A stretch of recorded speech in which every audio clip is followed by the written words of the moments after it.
No, I didn't 100% this one. And there's a reason for that. I completed the story, and I did a couple days of post-game. But there is a reason why this is going to be in the rant files and not the game files. There are some games I put in the rant files because I want to rant about them.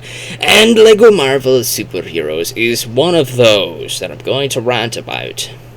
Now, granted, it is partially my fault for part of the rants, because my expectations were a little bit different after having finished LEGO Batman 3. Possibly my favorite one of all of the LEGO games that I played thus far, and I have played Harry Potter 1, Harry Potter 2, Batman 2, Batman 3, and Pirates of the Caribbean. The Pirates of the Caribbean video is going to come out later on. I wanted to talk about this one first. LEGO Marvel Superheroes has an interesting story to it. It's probably going to be my favorite of the 3 LEGO Marvel games. I'm probably going to try out LEGO Marvel Avengers, which also came out to the PlayStation 3, but I'm going to do that at a later juncture. This current juncture, we're going to talk about this one, because it has 2 of my favorite franchises in it. X-Men and the Fantastic Four thing is right here. Wolverine's right here. There's all sorts of X-Men and Fantastic Four characters throughout this game. And one of the greatest villains of all time, Doctor Doom, is the main villain of this game. So that's fantastic. LEGO Marvel Avengers and LEGO Marvel Superheroes 2, both, I believe, do not include the X-Men or the Fantastic Four, possibly due to rights issues. I don't know why they didn't have problems with the rights issues in 2012 or 13, 2012 to 13, when this came out. But apparently they did after this game, because they're not there anymore.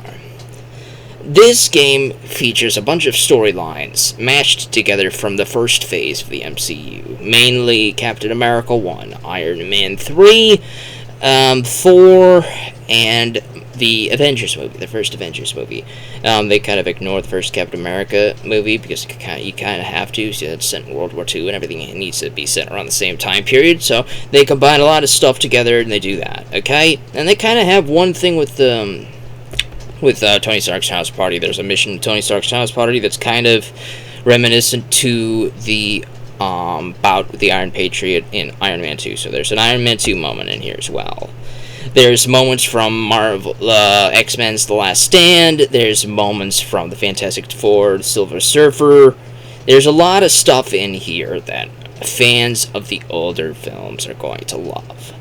The voice actor for Coulson from Marvel Avengers and Thor, etc., the MCU, whatever, Coulson, he's in here. He voices Coulson again. Coulson narrates missions to you and all that stuff, so that's great. That's fantastic. And also, Stan Lee himself is also in here.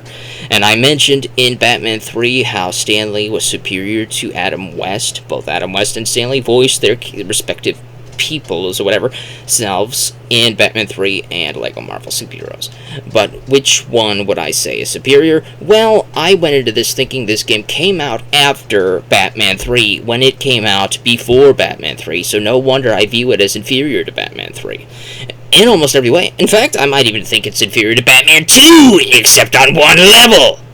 Batman 2 had a good story. Batman 2 had a fantastic story. They made a movie tie-in about it. They used cutscenes from the movie for your story segments or whatever in Batman 2. It was that good. The city of Gotham was fantastically rendered. Everything looked fantastic in the city of Gotham, man. They used those renderings of that stuff in the movie, man. You could see that they worked hard on Batman 2. But Marvel Superheroes, I don't think they worked too hard on New York City. It doesn't look too good. The X-Men Mansion is thrown in to Manhattan. The Fantastic Four Baxter Building is thrown in here. Everything is conveniently located really close together. Stark Tower, everything is very close together for convenience sake. I get you have to do that. I understand that. And the story is kind of meshed. It's kind of all over the place. They condense everything really, really, really close together. Wolverine just shows up out of the blue. Spider-Man just shows up out of the blue, joins the Avengers. They join the Avengers for various missions. The Fantastic Four is contacted by Nick Fury to help with all this stuff. Reed Richards, smartest man alive, all that stuff. They do a lot of good stuff with the X-Men and the Fantastic Four characters. I like what they do here, but they kind of insult the player. I get that these games are made for kids, but when you played Batman 3, when you played Batman 2, they at least understand that there are probably going to be adult fans of these games. They're probably going to be adult fans who grew up on the television shows, who are coming in to play these games because they enjoy that stuff. You know, the old Superman theme plays when you fly around as Superman. They put the 1960s Batman, you know, that Batman, you know, they put that into Batman 3. They do a lot of good stuff in those games as a lot of callbacks to fans that probably are adults now who understand and get those references because they enjoyed those IPs back in the day. They brought in the Green Lantern, which is Daffy Duck basically playing Doc Dodgers. And if you haven't watched Looney Tunes as a kid, and probably adult now by the time, that you wouldn't get that reference.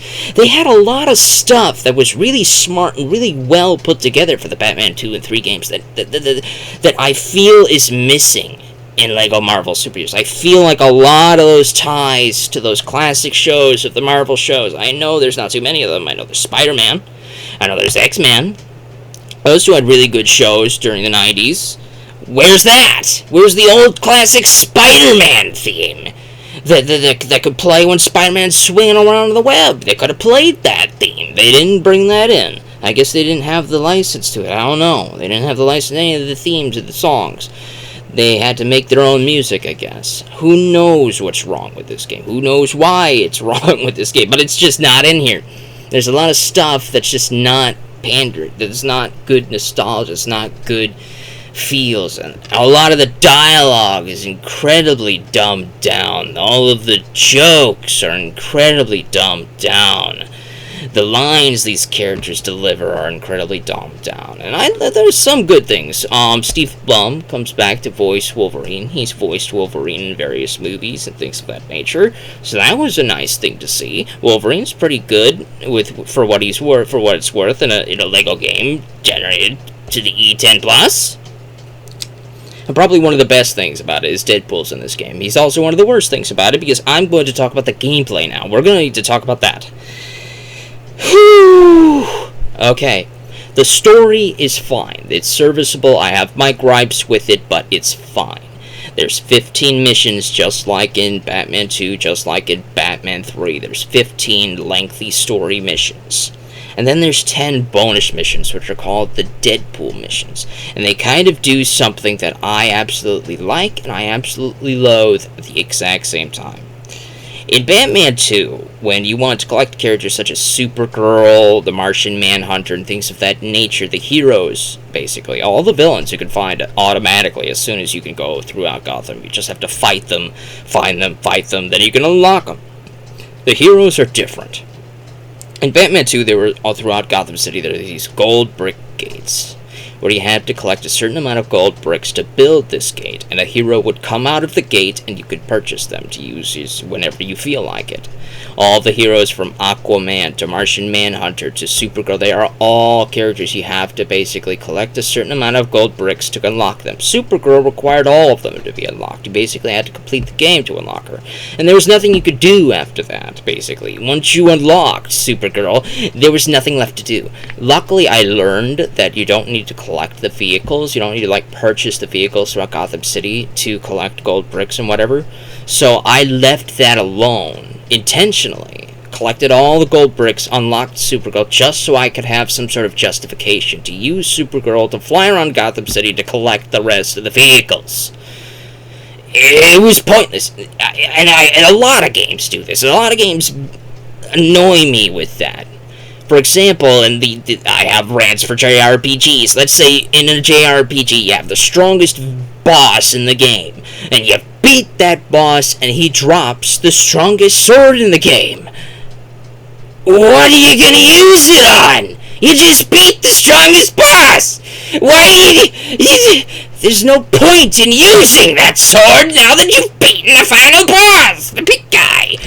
And they do that in all sorts of platforms. They do it in all sorts of games. I completed Spyro 2, for example. Way back in the day, Spyro 2 on the PlayStation 1, man. I played the PS1 versions, man. I played Spyro 2, Spyro 1, all of them. I love those games. But I hated what they did with Spyro 2. So, Spyro goes into wherever you're going, trying to head to Dragon Shores for a vacation. So you do the story, collect all the orbs, collect all the gems, and you unlock the bonus mission world, which is Dragon Shores. You can do a little amusement park thing in Dragon Shores to finally unlock the final gate to unlock the ultimate fire breath unlock. It's a permanent fire breath upgrade where you could fire fireballs instead of the weak fire breath, right? Well, there's nothing you could do after that. There's nothing. There's no unlockables. There's no secret orbs. There's nothing left to do. You finally did the entire game to unlock this permanent fire breath upgrade, and you can't really justify using it unless you just want to replay levels. And that kind of defeats the purpose to me, because I don't really care to do that. You see, I'm not the kind of person to garner satisfaction of redoing something again. I'm not the type to garner satisfaction of getting that big ultimate sword for beating the super final ultimate secret boss, and then just defeating random mobs with it. I'm not the type who garners satisfaction from doing that. I honestly would have loved how, if you unlocked that final fire breath upgrade in Spyro 2, where you had 10 secret orbs located throughout the rest of the game, where you needed the fire breath upgrade to do that thing, to break this object, and there was no fire breath upgrade in the whole level, so you basically needed to unlock this upgrade to revisit those worlds to get this final secret thing to justify using that fire breath upgrade, but they didn't do that. And that's kind of what Supergirl was in Batman 2. That was one of my biggest disappointments. Well, they kind of do it in this game as well. They bring back the gold brick gates, and they lock the Deadpool missions behind them. There's 10 bonus missions, which I really thought I would enjoy that. I really thought I would enjoy going through 10 extra missions for 25 awesome missions in this game, when I realized, when I started to visit some of them, that I didn't have enough gold bricks to unlock, that I realized, all too late, there are plenty of characters behind those bonus missions. For example, in the first bonus mission that you don't really need too many gold bricks to unlock, it's automatically unlocked. It's Tony Stark's party. Once you finish the story, you can go to Tony Stark's party and do the little mission or whatever, do that bonus Deadpool mission, and you can unlock the Iron Patriot. So you can use the Iron Patriot throughout the world. And then I realized that there's probably plenty of those characters locked behind those bonus missions.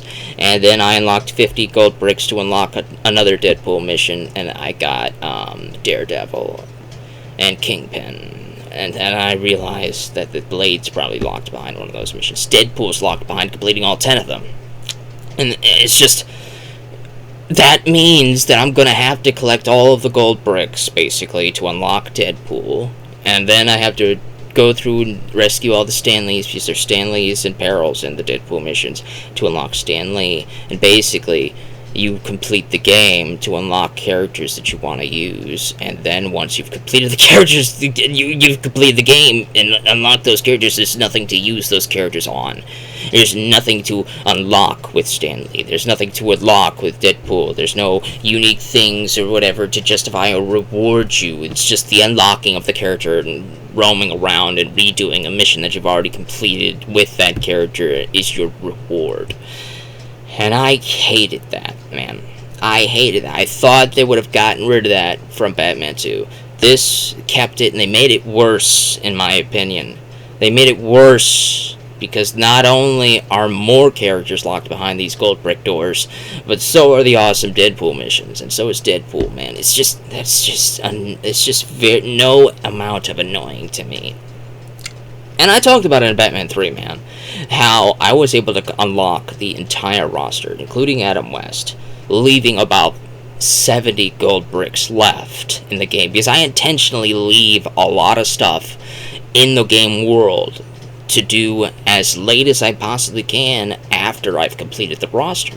because I want to be able to pick and choose whoever the hell I want to use to unlock the rest of the game, because that's where the fun lies for me, man.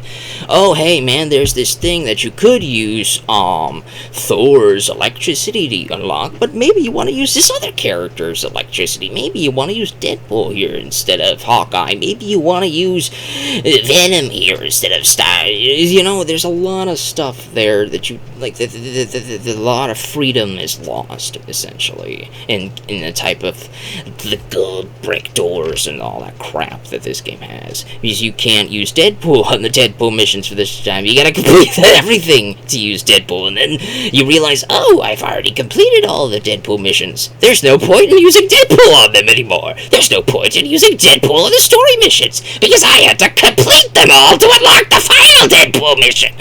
There's no point to it. There's no point to me. At least to me, okay? And maybe there's a point to you. Maybe you find enjoyment in going through that mission again after you've completed all the gold bricks, after you've got on all the Stanleys and barrels. Maybe there is a point to you to replaying that level that you've already completed just for the joy of replaying it. And if you garner satisfaction from that, I do not want to take that away from you. I do not.